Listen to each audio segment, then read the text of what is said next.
Alright, this video is all about how we measure the solutions and what they're made up of. So when we're talking about measuring solutions, we're talking about concentration. Concentration meaning how much stuff we have. So when we define the solution concentration, we really look at how much solute is dissolved in a specific amount of either a solution or a solvent. Now we say either a solution or a solvent because it really depends on which unit we're using to measure it. Each unit of concentration has a kind of a need or a set of circumstances under which it's going to be a little bit better. So when we're talking about solution concentration, we tend to compare things as saying either concentrated or the opposite of concentrated is going to be dilute. So hopefully everyone understands how we dilute a solution, because we're going to talk about that toward the end of this video. Alright, so the primary units that we're going to be looking at are molarity and molality. Now please note that molarity is symbolized by a capital M and molality is lowercase and usually italicized m. The primary difference that we're looking at when we're comparing these two is that molarity deals with moles of solute per liter of solution, whereas molality deals with moles of solute per kilograms of solvent. Very different. Solvent, not solution. So remember, a solution is made of two parts, solute and solvent. So when we're talking about liters of solution, we're talking about the total amount of solute plus solvent. However, with molality down here, we're talking about kilograms of just the solvent. Now typically molality is used at times because the volume of a solution will differ slightly with a change in temperature. Remember, if you increase the temperature, you increase the collisions, you also increase the spaces between them and thus change the volume slightly, and you would also therefore change the molarity. What would not, however, change in that would be the measure of the amount of mass that's present there. Regardless of the temperature, the mass will be the same. Other units that we use are percent by volume, percent by mass, and like every other percent that we've ever done, it's always the part divided by the whole. Now the blank right here would be either volume or mass, and that would occur on the same bottom. So it's really the same equation, just written into one here. So percent by volume would be volume of your solute divided by your volume of your solution times 100, and percent by mass would be mass of your solute divided by mass of solution times 100. Some less common, but also heard enough and frequently enough in having their place, are parts per million, parts per billion, and mole fraction. These are typically not used as commonly, but parts per million, parts per billion definitely are part of our everyday talk.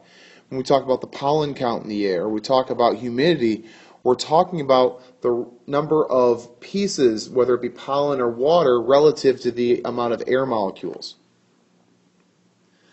The last thing that we're going to touch on in this particular video is solution dilution.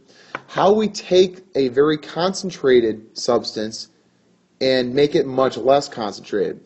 And the way that we're talking about doing this is by adding solvent. So you can see a concentrated picture right here has much more solute particles than this diluted solution over here. And the way that you do that is by adding your solvent. In a lot of cases, because it's universal, we're going to be adding water.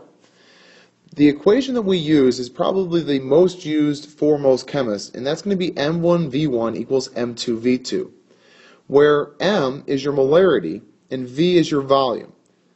1 represents stock, or what you're starting with in terms of the solution that you have. And 2 is going to be your desired or more diluted version. Now it's important to note that it's much more difficult and much less common to take a solution and make it more concentrated. Typically what you will do is you'll be given a very high concentration of a stock solution, and you'll be required to dilute it to get it to what you need it to be. So here we have an example problem. How many milliliters of a 2.5 molar NaOH solution are required to make 525 milliliters of a 0.15 molar NaOH solution? And again, we're going to go ahead and use that equation of M1V1 equals M2V2. So it's important to kind of take note as to what is what here. Your stock molarity is going to be your start molarity. That's 2.5 molar. That's M1. So how many milliliters of that are required? So in this particular problem, we are going to be looking for V1. Our other molarity right here is our M2, and we are looking to make 525 milliliters. That's our V2.